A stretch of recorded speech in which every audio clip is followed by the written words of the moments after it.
Here's Colin. All right. Hi, everyone. My name is Nick Collins, and over the past 2 semesters, I've been working to create a dashboard for the Fitchburg State baseball team. So just a little bit of background. Like I said, I'm working with Fitchburg State, and they're a public university in Fitchburg, Massachusetts. Their teams are NCAA Division III. And kind of the reason for this project, in the past 20 to 30 years, MLB teams and even like Division I teams have started to focus on analytical tools to decide who the best players are and areas they can improve. And actually, the Boston Red Sox are one of the leading teams in this. And the Oakland A's, there's actually a movie about them called Moneyball, which is an excellent movie in my opinion. It's all about like getting the best players for the cheapest option, and they ended up doing really well after a bunch of bad seasons. So some more background on how the data is collected. It's collected through the Flight Scope Strike, which is that machine right there. It's set up behind home plate, and it records over 40 variables about a pitch, which includes pitch speed, pitch launch, pitch break, release height, spin direction, approach. Just to name a few. There's over 40, and some of them are kind of useless, and I didn't really use them at all, but there were definitely a good 20 to 30 that I use in this project. So the motivation, like I said, that Flight Scope Strike is really, it's an impressive machine. The only problem is there's just so much data that the coaches can't really get anything useful out of it. They manually have to go through and search for players, which is very time consuming. Obviously, they would have to go through one by one and look at some stats, write them down, and perform some calculations by hand. So the motivation was they need to locate and analyze improvement areas, and areas where the team is doing well overall, so they can kind of be the best team they can. And this project will use data visualization to complete this. So this is just kind of a screenshot of one of the CSV files. As you can see, the left has the pitcher, the batter, and the teams, and then the right side is all the variables. This is not even half the variables, I don't think. And you can see that there's missing rows, missing columns. I don't think there's any missing columns in this screenshot right here, but I had to clean the data, which I'll talk about in a few slides. So the goal of this project was to create an interactive data visualization dashboard. And you can see on the right, this was a Dash is the program or framework I'll be using, and this is just an example one. You can see at the top, it's got a drop-down menu and some buttons to kind of filter the data and get some different outputs. And I wanted to do some visual insight on the whole team or individual players, where I could compare players or just view the whole team stats. And I also had to do this for multiple games or a single game, kind of whatever the coaches wanted to look at. And you can either break it down by teams or just view all the teams in the CSV file. So data visualization, like I said, I use Dash for this, and it's a Python framework created by Plotly. It's used to create interactive web applications, and I decided to use this because, one, it's free to use, it excels in visualization and interactivity, and it's all Python based, so I could just write one Python program to do this. Like I said, I also use Python, and libraries I use in there were Pandas, Dash, Plotly, NumPy, and Glob. So in the fall semester, my role was to kind of clean the data. Like I showed in that CSV file, there were a bunch of empty rows, a few empty columns, and even some of the data was a little off. Like sometimes it is a very good machine, but like all machines, they're prone to errors. So sometimes it wouldn't get the pitch coming in. It would record the catcher throwing it back to the pitcher. So some pitch speeds were like 20 miles an hour. So I had to kind of drop all that stuff to get the best outputs I could. And in the fall, my role was the backend code, where I just kind of analyzed the data and got some like rudimentary outputs where I could build on. And to start the fall semester, I had two group members, Josh and Spencer. They were working on different tasks than me. Josh was responsible for the front end. He kind of made the Dash layout. and then Spencer was kind of looking at player comparison stats and stuff like that. And one thing about the fall semester, this analysis was only done on a single CSV file to try to get the right outputs and the best ones that would give the most results. So moving on to the spring, I used my backend code that I created in the fall and Josh's front end code where he kind of created the dash layout to produce a preliminary dashboard. And like I said, prior to this, it was just all hard coded. So it only worked on that single CSV file. So one of the biggest jobs for the spring semester was to make it work for any game and multiple games, which was probably the toughest part. And yeah, throughout the spring semester, I've improved the back and front end because it was just kind of preliminary dashboard, and I added more drop-down menus and different plots. And so this is kind of the general layout of the dashboard. This was a picture from January 31st, and this is when I first created first connected the back end to the front end. So you can see there's kind of two main parts, the left side, which has all the drop-down menus, and the right side, which has the plots. And there's kind of three sections of plots. The first section is the top where it has some histograms, the second, and then the bottom plot, which is kind of cut off, but I'll show you guys that in the demo. So the final product was 5 drop-down menus to filter the results. And I still have the 3 sections of plots. The first is histograms for batter or pitcher stats, which can be filtered by one of the drop-down menus. The second kind of plots are the scatter plot, colored by pitchers or batters. And then the third is either a line plot of pitchers over time or a scatter plot of pitch speed versus an option of 13 different variables. So the coaches kind of have some choices on what they want to see.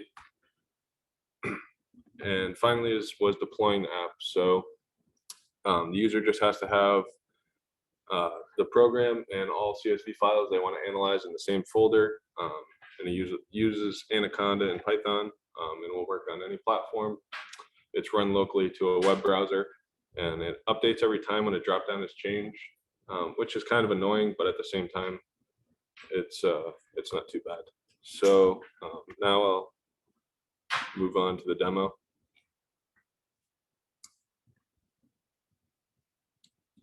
Actually, first, I just want to show where this is coming from. So I have my Python code in this file, in this folder rather, and then 8 CSV files, which I'll be analyzing for the demo anyways. So when it first pops up, this is what it looks like, and it has all points of the data. So I think there's about 1,600 rows in this, but you can, like I said, filter by team. So we'll look at team 2 for this demo. And like I said, the top has histograms of, so this is the pitcher numbers, and it just has histograms. And what's really cool about Dash is it's interactive, like I said, and you can hover over it. You can even come up here and download it as a PNG and print it out if you wanted to.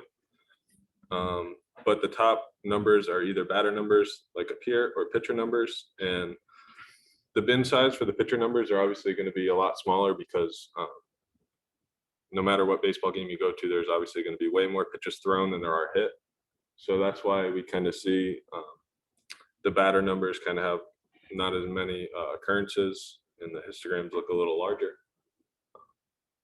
But moving on, the histograms are probably the least useful to the coaches, and I think the most useful would be these 3 graphs down here. So first, another drop-down menu is you can group the pitchers. So down here, it's kind of, actually, when you have all pitchers in, it's kind of clustered and you can't really see all that well. So I just divided it by 4. So it breaks down the pitchers into a few groups. So it's a lot easier to see that way. And another thing you can do, when I said you can either compare the whole team or individual players, is you can even hover over and select 1 or 2 players to kind of compare. So I guess we'll compare Nolan and Padrig. And even Nolan, I mean, you can really see the coaches. This would be a good thing to show the coaches. Like I would assume this is Nolan's fastball over here, and Nolan's off speed, whether it's a curveball, breaking ball, changeup. And then for this bottom plot, we can also change the 13 different variables, like I said. So it's really pretty good for the coaches. They can kind of look at whatever they want, whatever variables they want. And again, we see Nolan has some like very obvious clustering. So that's good. So maybe if Nolan's fastball is being hit a lot higher rate, he either needs to add more spin or more extension. So the coaches can really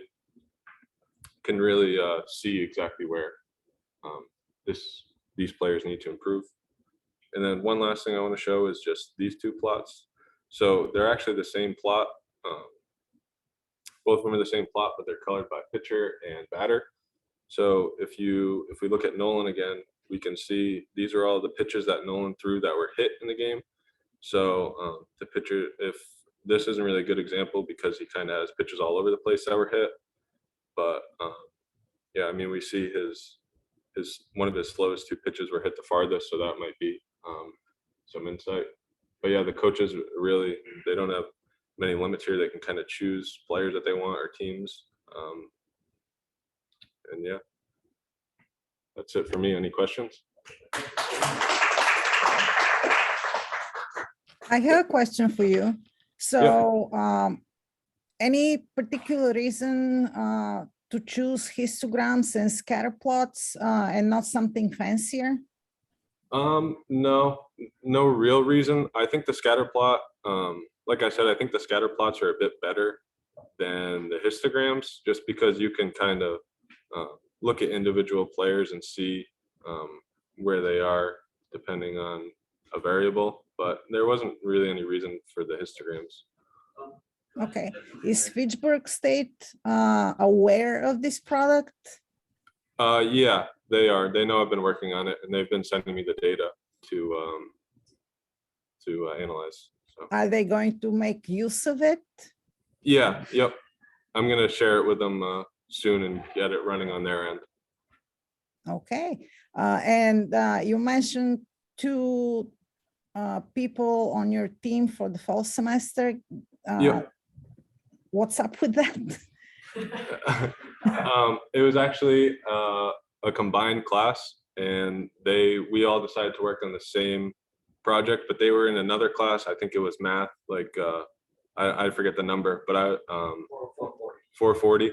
Yeah, so they were in math 440, and their class ended at the end of the fall semester, and I continued throughout the spring. Okay, thank you.